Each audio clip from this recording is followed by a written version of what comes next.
en ecomedios.com. Seguinos en Instagram, @ecomedios. Estudia actuación en Timbre 4. Niños, adolescentes, adultos. Dirección Claudio Tolcachir. Informes en www.timbre4.com. Esto lo hacemos nosotros. La luz que prendés, el auto que te lleva, los útiles de tus hijos, la ropa que usás. Esto también lo hacemos nosotros. Porque mientras el mundo sigue su ritmo, nosotros dejamos la vida en el campo. Porque de lo profundo de la tierra nace el gas y el petróleo que resuelve parte de tu vida. Y eso lo hacemos nosotros. Somos la fuerza de trabajo que mueve tu vida y hace grande a este país. Sindicato de Petroleros Privados. Energía que se siente. Letras y corcheas. Un encuentro con músicos y escritores. Una hora para disfrutar de canciones y textos contado por sus autores. Letras y corcheas.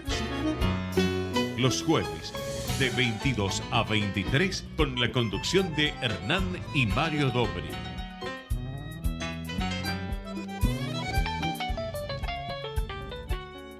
Buenas noches, bienvenidos a una nueva emisión de Letras y Corcheas. Hoy nos acompaña un chelista argentino, radicado hace ya muchos años en Canadá, que está presentando su nuevo disco, Tangos Imaginarios. Mario, ¿qué nos podés contar de nuestro invitado de hoy? Bueno, buenas noches.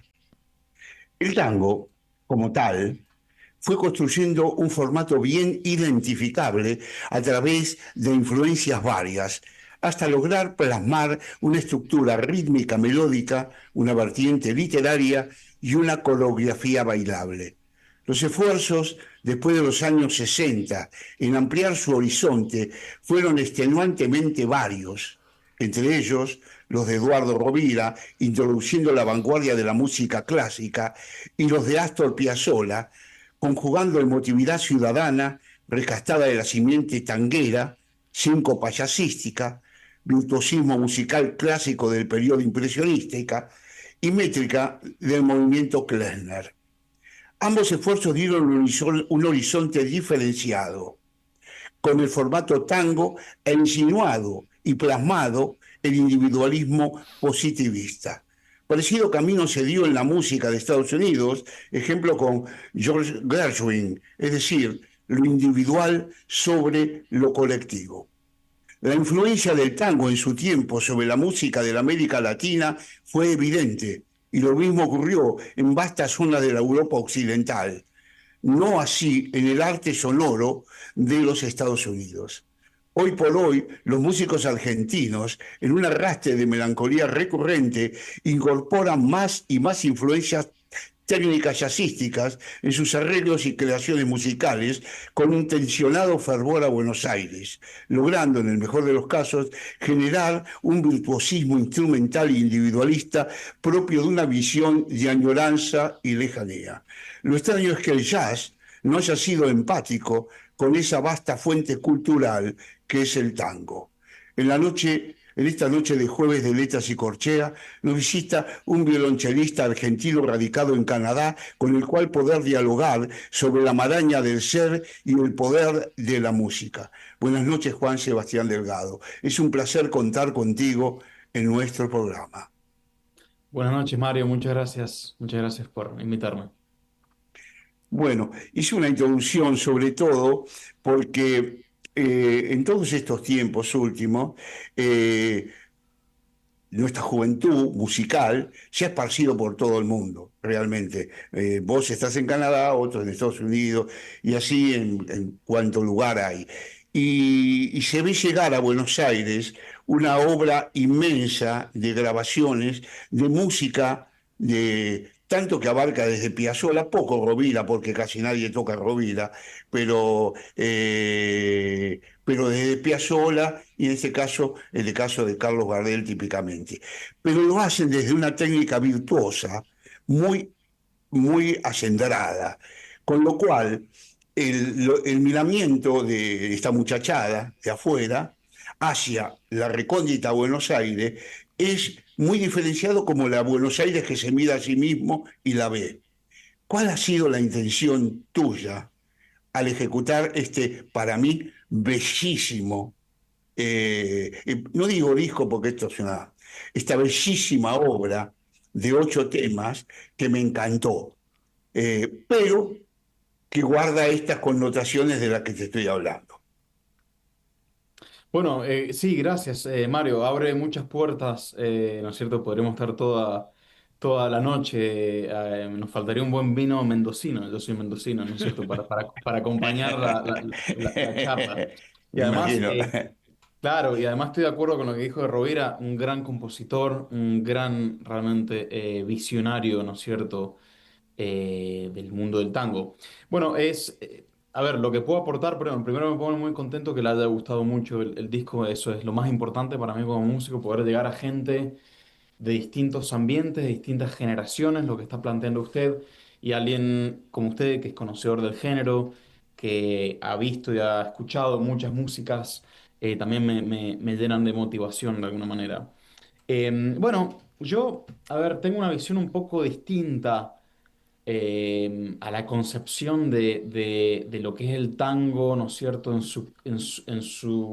su cuna de nacimiento en Buenos Aires y lo que es afuera.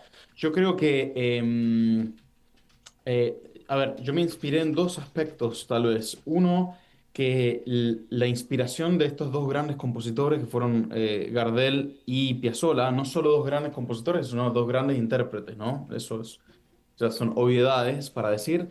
Pero bueno, y sobre todo, obviamente, yo crecí mucho con la música de Piazzolla, muy inspirado en eso, en esa fuerza rítmica, ese virtuosismo, esa forma de escribir tan particular y tan personal, ¿no? Y que de alguna manera Gardel también la tuvo, obviamente, en épocas distintas. Pero, a ver, por un lado, a mí me enorgullece mucho haber podido hacer este disco en colaboración con grandes músicos del tango, ¿no es cierto? Estamos hablando de una leyenda como Gustavo Beitelman. Estamos hablando de un gran clase A bandoneonista, Marcelo Nissenman, ¿no es cierto? Philippe Consolal, que también aportó en la revolución de lo que es el tango electrónico, ¿no es cierto? Allá al principio de los 2000. Daniel Pipi Piazzolla, ¿no es cierto? Alguien que ha mamado esta música y que la interpreta de un punto de vista tal vez más jazzístico, ¿no? Entonces son grandes músicos que conocen en profundidad el género. Y yo creo que donde viene por ahí un poco la mezcla es a partir de una mirada un poquito más renovada respecto a simplemente el hecho de que yo soy violonchelista y que estoy aportando también de mi mirada personal como violonchelista de alguna forma, ¿no? Yo tengo la voz principal, por ejemplo, en Squalo, la voz principal la tiene el cello todo el tiempo, ¿no es cierto? Entonces ya nos hace escuchar también un poquito de forma distinta esta música, ¿no? A partir de una voz por ahí que no es la voz principal en lo que conocemos del género tango. Y por otro lado también arreglos un poco distintos, donde se bifurca un poco, ¿no es cierto?, este concepto de improvisación idiomática, de improvisación un poco libre, ¿no es cierto?, respetando siempre la estructura. Por ejemplo, Squalo, que es uno de los temas que más largo es en todo el disco, tiene dos momentos de improvisación y al final también lleva una pequeña cadencia para cello solo. Yo creo que también se aporta, ¿no es cierto?, a la música de Astor en este tema en particular, a partir de tres instrumentos que en realidad no tienen mucho que ver en sí, como es la guitarra eléctrica, el cello y la batería, pero que con tres músicos que conocemos un poco las características de esta música, podemos a partir de esta improvisación llevarlo un paso más allá. Así que me parece que, bueno, que yo traté de respetar el estilo y la interpretación de este género lo más que pude, pero a la misma vez tratar de aportar algo desde una visión por ahí un poco más nueva, renovada y de una mirada, ¿no es cierto? Yo hace muchos años que no vivo en la Argentina, ¿no? Aunque tengo mucha relación con Argentina, pero por ahí una mirada, no sé, más distante también, ¿no? No sé si respondo un poco a la pregunta. ¿Y por qué la decisión de seleccionar a estos dos íconos de la música porteña que encima están ligados entre sí? Porque Astor de chiquitito actuó en una de las películas de Gardel, ¿no? Entonces, ¿por qué estos dos, la decisión de estos dos músicos y no otros símbolos del tango, como podría haber sido Troilo, Pugliese, Canaro, o bueno, nada, me pongo a nombrar, no terminamos nunca más, ¿no? No, Pero, totalmente. por qué tu decisión de esto, artística de estos dos? Bueno, eso es una muy buena pregunta. Han habido grandes músicos del tango, los terminas de mencionar, gente que también revolucionó el tango de muchas formas distintas, con sus miradas y su forma de escribir. En realidad esto surgió, es curioso, yo tuve la gran fortuna, mi tercer disco con mi dúo, que yo tengo un dúo que es percusión, sobre todo marimba y violonchelo. Nuestro tercer disco lo grabamos con Gustavo Beitelman en Montreal. Y el disco era nada más que música de Piazzolla original y música de Beitelman, que él tiene un vocabulario, es un Piazzolla todavía mucho más contemporáneo, ¿no es cierto?, a nivel compositivo. Entonces, habíamos terminado el disco y nos quedaba un poquito de tiempo en el estudio y me puse a improvisar, nos pusimos a improvisar con el maestro y uno de los temas que improvisamos, que está en el disco, es El día que me quieras. Y yo dije, wow, qué bien que sonó esto. Y realmente es una improvisación sobre el tema, eso está, no está prácticamente editado, ha quedado así, ¿no es cierto? A veces hasta escuchándolo digo, wow, hay momentos increíbles que me vuela la cabeza y hay momentos que digo, wow, ahí podría haber hecho otra cosa. Pero bueno, esa es la magia de el momento, ¿no es cierto? Y me dije a mí mismo, wow, esto podría llevarlo un poco más allá. Y también yo estaba haciendo un poco de estudio sobre en particular, sobre el estudio sobre el componente de la improvisación en la historia del tango, que se ha estudiado muy poco de eso, ¿no es cierto? Se habla mucho en la tradición oral, ¿no es cierto?, bueno, el mismo hecho de tocar la parrilla y como ornamentar y qué sé yo, pero tanto en profundidad el tema de realmente la concepción de la improvisación en la historia del tango es un tema muy poco discutido. Entonces, bueno, mi interés por eso y después a partir de haber hecho ahí con Beitelman una improvisación sobre Gardel, se me vino a la mente, wow, ¿por qué esto lo podría llevar un paso más allá y descubrir, ¿no es cierto?, otros caminos dentro de esto, ¿no?, de esta idea, ¿no es cierto? Y bueno, yo soy muy fascinado con la música de Piazzolla, entonces como hacer un disco y no tener nada de Piazzolla me pareció, ¿no es cierto?, no honesto conmigo mismo de alguna manera. Y además he tenido la gran fortuna de trabajar con gente de un lineaje, digamos, musical directo de alguien como Piazzolla, que no es poco decir, ¿no? Como el mismo Beethoven, que en el año 77 fue parte del ensamble electrónico de Piazzolla en Europa, Marcelo Nisman, que el quinteto de Piazzolla iba a estudiar a la casa de los padres de Marcelo y él, digamos, dio todo eso. O el mismo Daniel el Pibi Piazzolla, que fue obviamente el nieto de Piazzolla. Entonces, bueno, fue a partir de ahí en realidad. Y en realidad el disco original tenía una obra nueva escrita para mí, para cello y piano, con un gran pianista de jazz argentino que se llama Hernán Ríos, que escribió una suite en base a temas de tango, pero al final ellos justamente decidimos no ponerlo en este disco porque prefería darle más hincapié a estos dos íconos, ¿no es cierto?, de la historia del tango. Bueno, Juan, vamos a hacer estuvimos hablando teoría del disco como locos. Sí, vamos a poner un poco vamos a poner un poco de música para que la Obvio. gente entienda todo esto que quisiste decir con palabras, cómo quedó plasmado finalmente cuando lo tocaron. Vamos a escuchar justamente, ya que hablaste de esta improvisación con Beitelman sobre El día que me quieras, vamos a escuchar este tema de Gardel y Lepera, El día que me quieras.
Escuchábamos a Juan Sebastián Delgado interpretando El día que me quieras, tema que forma parte de su último disco, Tangos Imaginarios.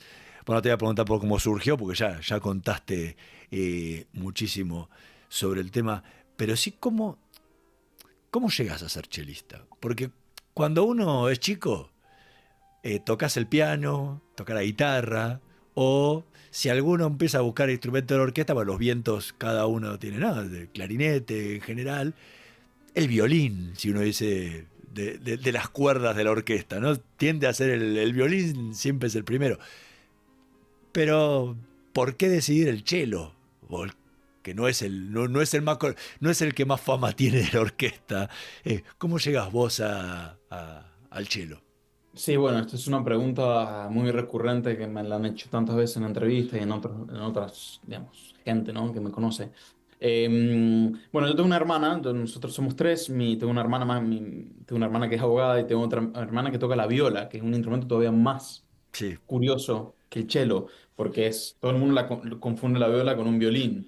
Pero bueno, todo eso para decir que yo me llevo mi hermana tiene 3 años más que yo y ella empezó a tocar la viola. Entonces yo lo vi. Y en mi casa, aunque mis viejos no son músicos, son gente que sí les gusta la música y aprecia la música, la llevaban a clases a mi hermana de instrumento y yo veía y mamé un poco todo eso. Y también en mi casa se escuchaba un poco de todo, ¿no es cierto? Mucha música clásica, obviamente, música popular, rock nacional. Y en la casa de mi abuelo, mi abuelo fue un pintor médico de Rosario, pero radicado en San Juan, yo no tuve la fortuna de conocerlo, era muy amante de la música y muy amante particularmente del cello. No sé muy bien por qué. Siempre me sentí muy conectado a mi abuelo, pero porque todo el mundo dice que era un gran conocedor de la música, un tipo que apasionaba mucho el arte, ¿no? Y por algún motivo él compró un cello chico. No sé si muy bien de adorno, no sé muy bien por qué esa parte, pero la cuestión es que había en la casa de mi abuela en San Juan un cello chico, un cello 2 cuartos, o sea que para niños, literalmente. Y mi mamá me dijo, mira, Juanchi, hay un cello en la casa de tu abuela, ¿por qué no lo probamos? ¿Qué sé yo? Y bueno, así en realidad comencé, ¿no? Empezando como niño en ese cello chico que era de mi abuela, y después mis padres me mandaron a clases privadas de cello en Mendoza, hasta que entré a los 11 años, me hicieron audicionar en la escuela de música, me aceptaron antes de la edad, creo que aceptaban a partir de los 13 14 años, me aceptaron antes, perdón, a los 9 años me aceptaron. Y después empecé a tomar clases con el primer violonchelo de la Orquesta Sinfónica de la Universidad de Cuyo, Néstor Longo. Y bueno, ya como que las cosas se fueron caminando muy bien, me sentía cómodo, me gustaba. Seguía haciendo un montón de otras cosas como una persona, un niño normal y adolescente, pero el cello ya era parte importante de mi identidad ya en esa época. Así que, bueno, y ahí quedó. Hasta ahora mal no me ha ido, así que no me arrepiento de haber elegido el cello. Además es un instrumento esas curiosidades que la gente siempre, es un instrumento que siempre me pasa en la calle caminando con el cello, cuando viajo, calientas una pregunta, te para la gente simpática. Siempre alguien me dice, mi instrumento favorito de las cuerdas es el cello. Es un instrumento que es muy versátil y es un instrumento que, de las cuerdas, de hecho, que hablamos del violín, es el que tiene la voz, el que se acerca más directo a la voz humana. Entonces es un instrumento que también puede tener un instrumento muy potente y tiene ese lado más expresivo, que obviamente todas las cuerdas lo tienen, pero por el violín tiene un registro más agudo, entonces por ahí no es igual, ¿no? Vos sabés, dos cosas quería referirme. Primero, al tema del día que me quieras. Me gustó mucho el ambiente romántico que el Ujú. piano le coloca.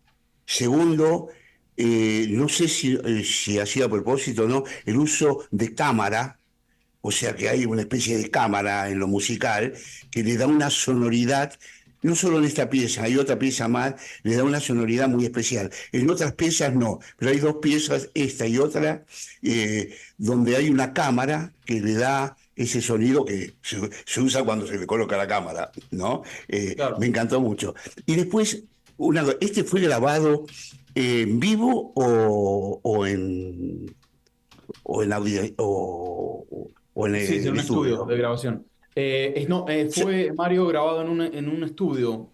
Fue al final de haber terminado ya los 3 días de grabar un disco gigante eh, con el maestro Beitelman. Nos quedó un poquito de tiempo y dijimos, bueno, aprovechemos y salió un poco súper natural. Y la verdad que sí, estoy de acuerdo que hay también una cuestión romántica, que eso también es una cuestión de estilo, ¿no? ¿No es cierto? Que tiene ese lado, es una pieza que tiene ese lado romántico también, obviamente. sí, no Eh, cabe ninguna duda. Vos sabés que yo soy un poco hincha, ¿no? En estas cosas. En el minuto 33,22 segundos, se cuela una voz. sí, exactamente. Y no sé por qué, porque yo dije, bueno, capaz que lo grabaron en vivo, pero me está diciendo que no. ¿Por qué? Porque fue una sesión un poco casual. Ya habíamos grabado un disco entero. Grabar un disco es como, bueno, obviamente yo soy hombre, pero es como casi dar a luz, ¿no? Es como que un proyecto que lo generás durante 2 años, ¿viste? Pensás todos los detalles. Llegó este momento, bueno, terminamos el disco y nos pusimos ahí a tocar con Bateman. En un momento él dijo, bueno, dice, ahora entraba. Es como que estábamos un poco hablando, un poco, ¿no es cierto? Un poco todo Claro. natural. Y me gustó eso y lo dejamos en el disco porque me parece que es Está bien, parte está bien, también está bien. de la energía, ¿no es cierto?, Sí, única sí, no cabe duda. de No, ese no me cabe momento. duda. Sí, no me cabe duda. Realmente me gustó mucho porque tiene una belleza armónica y una belleza romántica realmente intensa, ¿no? El disco. Ahora, mirando musicalmente tanto a Piazzolla, o sea, todos los temas que tocas son cuatro tangos y cuatro piezas de Piazzolla, que no son tangos, Ujú, porque dos de ellos incluso son piezas musicales de películas, tanto Janet y Paul, que es de Pino Solana, ¿no? ujú. La otra que es Oblivion, que es de otra película.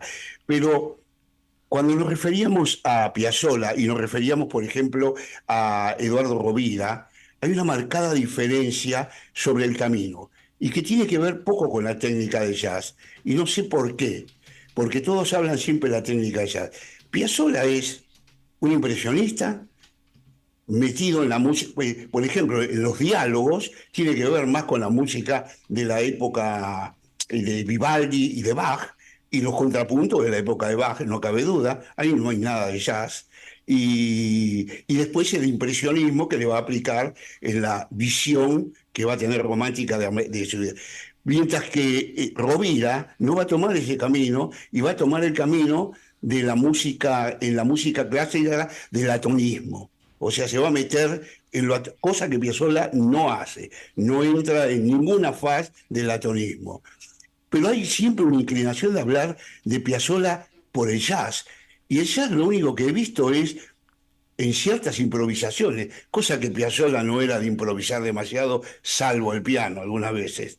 Pero los demás instrumentos estaban punta, todos bien grabaditos, Piazzolla escribía todo.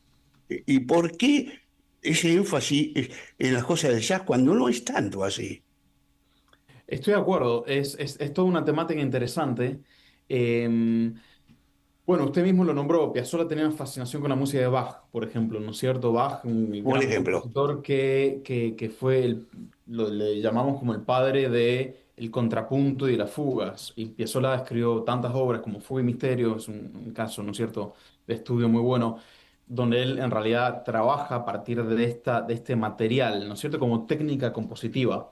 Después, la línea del bajo continuo, después el jazz también toma de la música clásica en muchos aspectos, ¿no es cierto? Que es la famosa línea del walking bass line, ¿no es cierto? El pam, pam, pim, pam, pim, pim, Ujú. pim, pim, pim, de alguna manera, ¿no? Eso está en la música clásica, sin ninguna duda. Sí, Pero y también lo hace está en la Vivaldi, música. Vivaldi constantemente lo aplica. Totalmente, sí, sí. Y eso claro, todos los compositores del periodo barroco. Y eso es una técnica que es muy común, ¿no es cierto?, en el jazz, en la música jazz.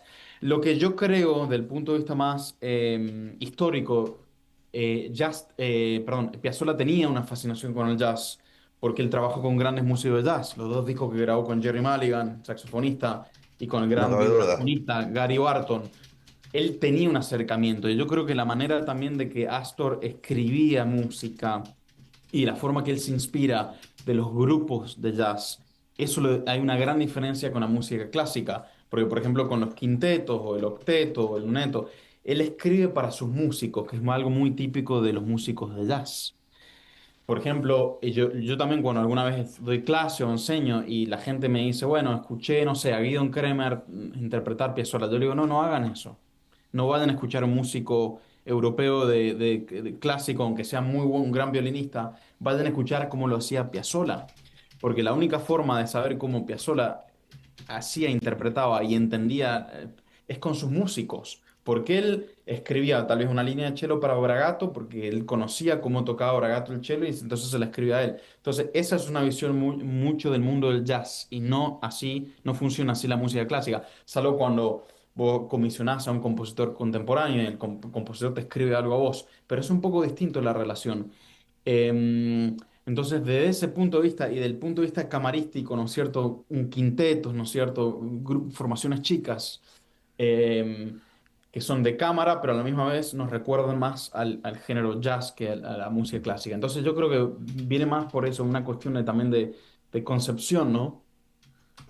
No per Sí, se en el vocabulario musical. estoy de acuerdo con vos, estoy de acuerdo con vos. Eh, eh, Estamos conversando con Juan Sebastián Delgado. Los interrumpo 2 segunditos porque vamos a hacer una pequeñísima pausa y en un minutito más volvemos con más letras y corcheas. No se vayan. Vamos la radio, somos tu voz. Vamos con Eco, siempre la verdad y la mejor información. Ahora, visitar Catamarca es más fácil que nunca. Te presentamos Visit Catamarca, la nueva plataforma donde podés planificar tu viaje y comprar paquetes y experiencias directamente de agencias y prestadores. Entra a Visit Catamarca y empezá tu próxima aventura. Catamarca, más que un paisaje, todos. Catamarca, hermosa por naturaleza. Ministerio de Cultura, Turismo y Deporte. Informate en ecomedios.com. Seguinos en TikTok, @ecomedios 1220. Letras y corcheas. Una hora para disfrutar de canciones y textos contados por sus autores.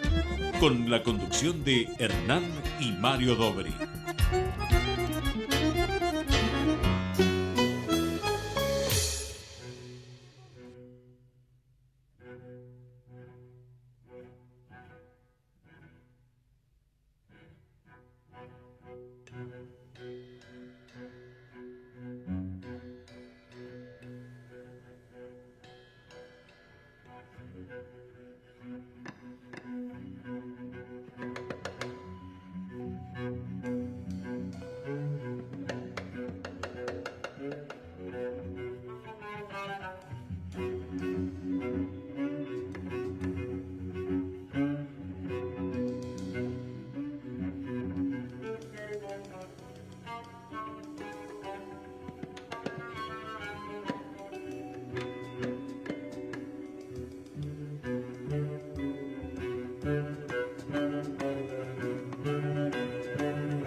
Escuchábamos a Juan Sebastián Delgado interpretando Escualo, tema de Astor Piazzolla que forma parte de su último disco, Tangos Imaginarios.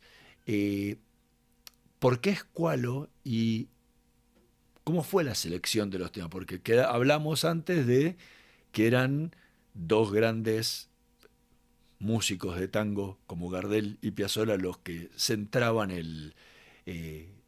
la idea que atraviesa el disco, pero bueno, después de ellos cada uno tiene un pequeño repertorio detrás suyo, ¿no? Y hay que elegir qué tocar de cada uno de ellos. Bueno, el día que me quieras ya contaste un poco cómo fue la elección así medio casual, improvisada en el estudio. Pero los otros, bueno, había muchos temas de Gardel y de Piazzolla. ¿Cómo fue la elección? Bueno, a ver, es una buena pregunta. A ver, si yo digo, la realidad es que creo que mucha gente, muchos músicos profesionales van a estar, les va a resonar. También por ahí los proyectos uno imagina algunas cosas, pero la realidad y la misma vida hace que por ahí uno va tomando decisiones distintas y las cosas se van armando con una dinámica por ahí distinta a lo imaginado. Yo, por ejemplo, los temas de Piazzolla, también el proyecto es un proyecto, es un disco solo, pero yo lo considero un proyecto colaborativo porque no, yo nunca toco solo, todos toco con o cello y bandoneón, cello y piano, cello y marimba, cello y electrónica, ¿no es cierto? En trío. O sea que también yo me abrí en el sentido de ver con otros músicos que les interesaba a ellos. En el caso, por ejemplo, Marcelo Nisman, los dos temas que grabamos, que son dos temas menos conocidos, tanto de Piazzolla como de Gardel, eh, son arreglos de Marcelo, donde hay elementos también siempre de improvisación y de música contemporánea, como él también lo arregló, hizo unas cadencias para cello. Entonces tiene un lado más contemporáneo. Pero bueno, esa lo hablamos entre los dos, pero yo sabía de la existencia de esos arreglos, por ejemplo. En el caso de Squalo y Oblivion, bueno, son dos temas que yo conozco muy bien y que también tuvimos muy poco tiempo. Nos juntamos por primera vez en el estudio, de hecho, y salió algo maravilloso, creo yo. Pero bueno, también dos temas contrastantes, uno mucho más lírico, como Oblivion, ¿no es cierto? Donde es una melodía muy bella que se sostiene, ¿no es cierto? Podemos jugar con distintos colores, texturas, y algo como Squalo, que es virtuoso, muy rítmico, mucho, ¿no es cierto? Energía, ¿no es cierto? Ahí muy activo todo, ¿no es cierto? Entonces yo creo que la selección de repertorio, sí, la pensé yo, la hice, pero también mucho en algunas cosas en relación a otras cosas que yo ya había tocado, otras cosas que había hecho, cosas que me gustaría volver. Como por ejemplo el arreglo de Buenos Aires Hora Cero, es un arreglo original de Beitelman que nosotros retrabajamos para cello y marimba. Es una obra que yo también particularmente me gusta mucho. Entonces, también hay una conexión personal de obras que me gustan mucho y obras que por ahí no conocía tanto y que fueron una oportunidad de explorar. Eh, Me encantó Squalo. Vos mirá que Squalo debe tener más o menos unas 500 versiones. Uno puede nombrar de todo tipo de versiones. Nosotros grabamos Squalo una vez con eh, cello y guitarra, ¿no? No, ok. Salió muy bien, hicimos un disco, como así, 13 temas de cello y guitarra, ¿no? Wow. Pero la primera cosa es que el violonchelo, como el bajo, muchísimas veces, también como otro instrumento como el fagot, por ejemplo, que no Ujú. tiene nada que ver con esto, pero es así. Cada vez que he hablado con gente amiga que incursiona en esto, algunos me han dicho esto, y los tomé porque es donde hay más trabajo. O sea, yo me acuerdo, tenía un gran amigo que era un bajista, un bajo eléctrico impresionante, Daniel Nakamura, no sé si lo conoces a Naka. Pues Daniel Naca, bueno, es del mismo grupo de Piazzolla, del Pipi, de todos ellos, eran todos amigos, pero murió pobre, ¿no? Y una vez me dijo, yo, sí, yo soy pianista, pero tomé el camino de esto porque pianista es difícil meterse, pero en el bajo uno siempre tiene trabajo. Y lo mismo me dijo Saikin, un gran contrabajista argentino de los grandes, que es Horacio Cabarco, Ujú, que me imagino que lo conoces, ¿no? ujú. Y Horacio me dijo lo mismo. Y lo mismo me dijo una amiga que es, ¿cómo se llama? Eh, bueno, ay, se me dio el nombre del instrumento. Bueno, pero veo que vos no, lo tomaste por otro camino de tu niñez, pero mucha gente lo tomó por ese lado y parece ser que, no sé, algún resultado les debe dar, ¿no? Eh, Totalmente, siempre hay formas distintas, ¿no es cierto? Pero bueno, yo creo que hoy, Mario, el mundo ha cambiado mucho también, hay tanta gente tan buena, hay tanta, o sea, es increíble la cantidad de buenos músicos de muy alto nivel que hay hoy. Por ahí sí pasa que la gente dice, ah, pero ¿quién toca el che? Pero hay cientos de increíbles chelistas que hacen cosas súper interesantes y proyectos nuevos y sí, se ha ampliado, ¿no es cierto?, tanto las universidades, la educación, ¿no es cierto? Entonces hay mucha gente en todos los instrumentos, ¿no? En todos los Ahora, géneros, en todos los instrumentos. en Escualo me gustó el trabajo que hiciste con, ese arreglo es tuyo, ¿no? Sí, la forma, en realidad yo me basé, a ver, quiero clarificar. Hay un arreglo bueno, del gran José Bragato, que era también copista, arreglador de Astor, ¿no? Pero él reescribió muchas cosas también para cello, como él era chelista. No sé, él nunca grabó la mayoría de estas obras, pero no sé muy bien por qué o con qué finalidad, pero existe una versión para cello y piano que he tocado. eh, yo me basé un poco sobre eso, después me expandí mucho también, ¿no es cierto? Agregando el comienzo, ¿no es cierto? Que es muy narrativo del punto de vista, ¿no es cierto? Musical, ¿no? Introduce un poco esta idea del tiburón, ¿no? De alguna manera se escucha ya ahí. Y después la parte central hay una improvisación mucho más importante y abierta. Pero el arreglo sí, lo hice yo. Las improvisaciones obviamente es un trabajo conjunto, colectivo. Vos sabés que hay dos cosas que acá me llamaron, me gustó mucho. Primero, la rítmica que el Pipi le fue agregando, tanto con el bombo como con la escobilla, ¿no? Ujú. Pero sobre todo la rítmica de galopa. ¿Lo Ujú. viste? Parece galopar el tema, ¿no? Que no lo había escuchado en otros lugares. Me gustó por la intensidad. Se va a una intensidad. Y luego me encantó el final. La caída hacia el final con el cielo es realmente una joyita, ¿no? Gracias. No sé, me imagino que se te ocurrió en algún momento ahí que dijiste, ah, ¡pum! Sí, sí. Sí, bueno, las cosas por eso a veces van tomando forma por la inspiración del momento, por ahí uno cambia cosas. Yo también ahora le pedí un arreglo a una colega, compañero argentino chelista, Patricio Villarejo. Estuve en Ecuador, por ejemplo, como profesor invitado a un festival de cello y hice una versión para ensamble de cello y cello solo. Entonces, y también hago que hay unas secciones de improvisación que jueguen con las texturas, con los sonidos. Y suena muy bien porque el ensamble de cello son un ensamble que tiene mucha fuerza. Pero bueno, por ahí hay que probar cosas, ¿no? Y ver cómo van surgiendo, ¿no es cierto? Pero bueno, lo que quedó plasmado, estoy muy contento, porque como usted dice, tiene una fuerza rítmica muy, muy importante. Ahora, ¿cómo es la adaptación, no? Porque tomaste obras que uno las conoce tradicionalmente, o sea, la mayoría son los temas más conocidos, ¿no? Ujú. Que el público tiene muy escuchado con el caso de los de Piazzolla con el bandoneón, si bien Piazzolla los hizo muchas veces con diferentes arreglos, con diferentes orquestaciones, uno tiene escuchado cierta melodía. Eh, ¿Cómo se adapta eso a la sonoridad del cello? Bueno, a ver, yo creo que yo soy gran partidario de la idea que los instrumentos son instrumentos. Después depende mucho del músico y de la capacidad del músico y de la imaginación del músico, de recrear lo que quiere.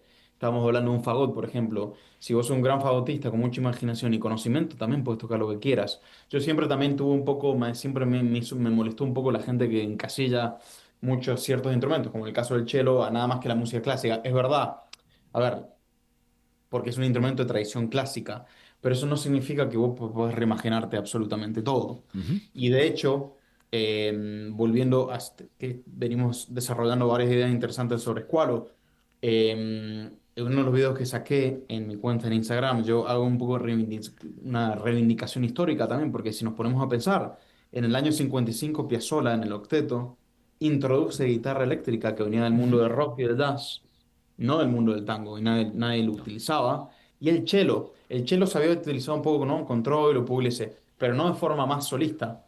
Entonces Piazzolla viene y pone estos instrumentos, ¿no es cierto? Entonces, bueno, ahí ya como que, sí, bueno, ¿qué pasa ahí? ¿Qué podemos hacer con esto?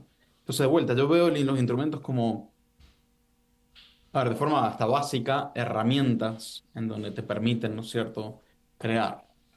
Entonces yo, el cello, yo es mi medio de expresión, entonces yo es casi como natural que pueda asemejar toda esta música a partir de mi instrumento, de alguna forma. Estamos conversando con Juan Sebastián Delgado. Vamos a escuchar otro tema que eligió para esta noche de Letras y Corcheas. Buenos Aires, hora cero.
Escuchábamos a Juan Sebastián Delgado interpretando Buenos Aires, hora cero, otro de los temas de Piazzolla que forman parte de su último disco Tangos Imaginarios. ¿Por qué Buenos Aires, hora cero? Bueno, es un tema que a mí siempre me pareció magnífico porque, no sé, tiene como esa cuestión medio repetitiva, ¿no es cierto? De esa línea de bajo en la que estábamos hablando antes con Mario, ¿no es cierto? Ese pum, pirarararam, pim. Es como que te entra ya en una película, ¿no es cierto? Te imaginas una Buenos Aires dormida, ¿no? Y yo siempre me fascinó mucho una versión del último sexteto de Piazzolla con Gerardo Gandini en el piano, que es una versión mucho más contemporánea. Una versión que tiene un color muy oscuro, con cello, con bragato, justamente. Es un color oscuro, un color, Hermosa versión esa. sí, que se entra, ¿no es cierto?, en una Buenos Aires, ¿no es cierto?, media surreal. Entonces, bueno, A, me encanta, y B, es un tema que yo lo grabé con Bateman, pero en una versión distinta, piano, cello, vibráfono, o sea, tres instrumentos, colores distintos. Y la retrabajamos con cello y marimba. La marimba 5 octavos tiene un registro muy grave que se complementa muy bien. Entonces yo también pruebo mucho, juego con colores, texturas, ¿no es cierto? Cambio el punto de contacto, sonidos más metálicos, hay unos efectos, ¿no es cierto? Como la sirena, ¿no es cierto? Y hay también una pequeña parte improvisada en el centro, cuando volvemos a este concepto de la improvisación, ¿no es cierto?, en esta música, de una forma muy cuidadosa. Y la verdad que me encantó cómo quedó, porque la marimba también le da un cierto peso, esa es la palabra, ¿no es cierto? Sobre todo en esa línea abajo, en el registro, ¿no es cierto?, grave. Y, y el tema que aparece, pero un poco aparece y desaparece, ¿no es cierto? Eh, Como todo lo que puede pasar a medianoche. Así que bueno, así quedó. Realmente la aplicación de la marimba es una gran cosa. Siempre me llamó la atención la marimba porque es un cacho de instrumento gigante. No sé ni cómo lo llevan, porque para llevar la marimba, no sé, es como un órgano de una iglesia Sí, grandota sí. que uno tiene que llevarla. Pero me imagino que el músico, en este caso Cristina, es un gran problema. Pero es un instrumento muy hermoso, ¿no? Que es la línea de los xilofones, ¿no? Exacto. Creo que la palabra marimba incluso quiere decir muchos xilofones, si no me equivoco. Que es una No, palabra no, de no origen... conocía esa versión, pero puede ser. La verdad que no me Sí, suena. es de origen bantú. Creo que más Sí, quiere decir muchos y el resto marimba quiere decir xilofones o algo por decirlo. Pues es un instrumento proveniente de África, ¿no? exactamente, lo es, lo Que es. sobre todo se da más en la música de Guatemala y En América en Central. México. Y en México también, también se da bastante. Pero la aplicación en este caso ha sido muy bello. Realmente, además son dos instrumentos complementarios. Yo para mí, ¿no? Lo veo así, el cello con la marimba. Primero que el cello permite acompasar y la marimba Ujú, también permite acompasar exacto. porque podés trabajar. ¿Lo viste como ellos trabajan en las dos manos con el doble percusor? Ujú. Creo que se llama percusor, no sé cómo se llama, pero los dos palillos, Las baquetas. las dos baquetas, trabaja con dos baquetas, y eso provoca una rítmica acentuada y colorida, además en los graves, sobre todo en los graves, ¿no? Exacto, Eh, sí, sí, sí. es un gran logro, la verdad que es un gran logro en ese tema. Te felicito realmente y felicita a tu compañera Cristina, que realmente se las trae, ¿no? Absolutamente, Las trae gracias. como música. Bueno, vos sabés que te iba a hacer una cosa tonta. El tema por una cabeza, Ujú. que está muy bueno, Muy y que bueno, hacen una repetición constante del estribillo del tema. exacto. No sé si sabías que ese estribillo no es otra cosa que el rondó en do mayor de Mozart. Había escuchado la teoría, no sé hasta qué punto será cierto o no, pero Y bueno, no, escuchá la parte, o sea, el rondó no es todo, es mucho mayor la obra, pero en esa, eso, lo que ustedes constantemente remarcan, es el rondó en do mayor, no todo, ese pedazo, ese pedazo, sí, exacto. el rondó en do mayor de cosas. Gardel no tiene la culpa de esto, pero Claro, habría que preguntarle a Garda, sí. habría que preguntarle a don Gardel, que ha Sí, hecho sí. de maravillosas cosas. Pero esa repetición constante es muy buena, muy buena. Bueno, ahí hay mucho del jazz, ¿no? En eso, que el tango no se lo hubiera permitido, ¿no? El tango hubiera ido directamente al tema y nada más. Exacto, bueno, nos permitimos, Mario, en ese arreglo, porque eso fue un proceso muy distinto de trabajo, muy interesante para mí, porque hicimos dos temas, los dos temas, el tema de Piazzolla y el tema de Gardel, lo hicimos en 3 días en el estudio. Yo había llegado del aeropuerto, me tomé un taxi con el chelo hasta el estudio, ¿Dónde lo ya grabaron? tarde, en París. ¿Dónde lo grabaron? En París.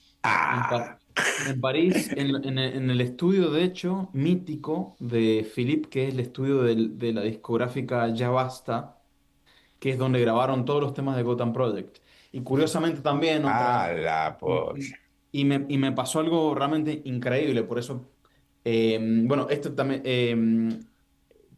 que yo llego del aeropuerto con el chelo y la maleta, me paro, o sea, es un edificio en el corazón de París, ¿no es cierto? Una parte, el décimo, como le dicen, arrondissement, que es vecindario, digamos, ¿no? Me paro ahí para tocar el timbre con un edificio enorme, con muchos, y veo una placa de dice, acá veo Julio Cortázar. Y digo, esto no puede ser. No lo puedo creer, no te Sí, sí, eso creo, ¿en fue lo primero que serio? me pasó, o sea, bajando, Ah, un impacto. una placa dice, acá, y yo digo, pero ¿cómo acá? A mí nadie me dijo Ah, nada. Le digo, bueno, entro obviamente, curiosamente, y empiezo a hablar con Filip, le digo, Filip, le digo, pero ¿viste una placa? Me dice, sí, acá vivió unos años, allá tenía el departamento, me lo mostró y todo, y después nos sacamos una foto con Filip enfrente del departamento donde vivió Julio Cortázar. Y curiosamente, también se reivindica mucho la escritura de Julio Cortázar en la producción de Gotham Project con frases de él y demás. Y también un personaje que lo conoció muy bien a Gustavo Beitelman en sus épocas en los 70 los 80 en París. O sea que también hay un poco conexión, un poco todo se conecta, ¿no? De alguna forma media mágica, diríamos. y sí, sí, Ahora, sí. vos hablas de todo lo que ustedes están haciendo de tango y de las diferentes versiones, ¿no?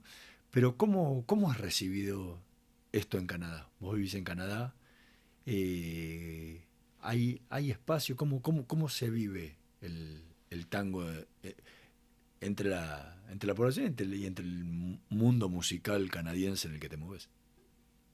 Bueno, es bien recibido. Acordate, Hernán, que también Piazzolla vino al Festival Internacional de Jazz. Ujú. Hay un gran video de ese concierto, ¿no? Es un gran concierto, de hecho, ¿no? Y cuando vas a la Plaza de las Artes en Montreal, que está la casa de jazz, tenés caras que están iluminadas de grandes figuras como B.B. King o, no sé, o Louis Armstrong, está la cara de Piazzolla también. Entonces, hay mucho respeto por la música. Por ahí la cultura del tango, obviamente, son países alejados, ¿no es cierto?, culturalmente, pero bueno, hay una tradición, han habido muchos, ¿no es cierto?, músicos que han pasado por acá también, y yo creo que, bueno, hasta la fecha la recepción ha sido muy buena. Obviamente que también es una mirada un poco más moderna la mía, ¿no es cierto? Con, ya el cello hace que te acercas del mundo más clásico de alguna manera, ¿no? A contradicción a lo que estaba planteando yo antes, pero tenés guitarra eléctrica, batería, que hace acercarte también a otros mundos, del jazz, ¿no es cierto? Hasta el mismo, incluso rock. Elementos de improvisación que te hace acercar un poco a la música más experimental o contemporánea. Obviamente los temas con Philippe grabados en París, música electrónica, el electrotango, ¿no es cierto? Que más allá de los debates es también entras a otros mundos. Entonces yo creo que también por eso me gusta el título, ¿no? Tangos imaginarios, porque te permite imaginar otras cosas y yo creo que también accedes a un público que no es necesariamente el público del tango. ¿Y es más fácil hacerlo eso desde afuera que desde acá, desde adentro en Argentina? Digo, meterse con el tango de esa forma. Y no te puedo responder esa, es una buena pregunta, no lo sé, yo creo, yo cuando estuve en residencia en Buenos Aires hace 2 años y fue a ver un poco, hay muchos grandes compositores que están haciendo cosas muy interesantes, que son gente que conoce mucho el género y obviamente es una cuestión que siempre está en movimiento, evolucionando, ¿no?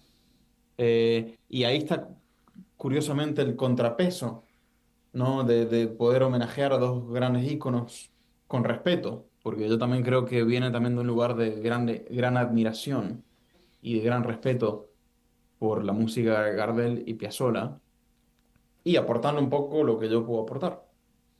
Yo no creo Vos, que... vos sabés que una sola cosa quiero decir nada más, que el temario ha sido intenso de Piazzolla y de Gardel, pero Gardel era la voz, el canto y la poesía.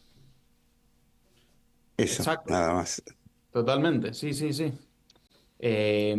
Claro, y que de alguna manera en estos arreglos se vuelve todo instrumental, ¿no es cierto? No tenés la voz, la pasas al cello, ¿no? Que tiene ese lado justamente expresivo, ¿no es cierto? Eh, pero bueno, por eso, yo creo que se reflexiona sobre un poco sobre esta historia, ¿no es cierto? Y se propone un material distinto. Juan Sebastián Delgado, muchísimas gracias por habernos acompañado hoy en esta noche de Letras y Corcheas. Fue un placer enorme haber tenido hoy en el programa, haber podido conversar y entender un poco más de qué se trata Tangos Imaginarios.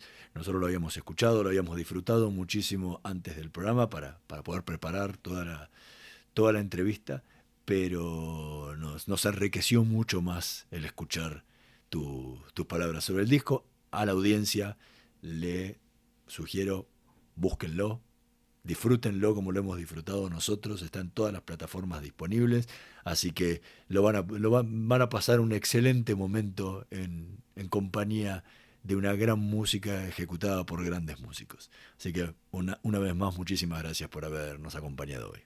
Gracias a vos, Hernán, y a Mario por las buenas preguntas. Bueno, muchas gracias, Juan. Espero que tengas éxito en la vida y que las cosas se encadenen y se encaminen hacia tus deseos. Un abrazo. Gracias, Mario. Nosotros nos vamos a reencontrar en la próxima edición de Letras y Corcheas. En la operación técnica, Javier Martínez y Gerardo Subirana. Nos vemos la próxima semana. Chao. Estudia actuación en Timbre 4. Niños, adolescentes, adultos. Dirección Claudio Tolcachir. Informes en www.timbre4.com. Esto lo hacemos nosotros. La luz que prendés, el auto que te lleva, los útiles de tus hijos, la ropa que usás. Esto también lo hacemos nosotros. Porque mientras el mundo sigue su ritmo, nosotros dejamos la vida en el campo. Porque de lo profundo de la tierra nace el gas y el petróleo que resuelve parte de tu vida. Y eso lo hacemos nosotros. Somos la fuerza de trabajo que mueve tu vida y hace grande a este país. Sindicato de Petroleros Privados. Energía que se siente.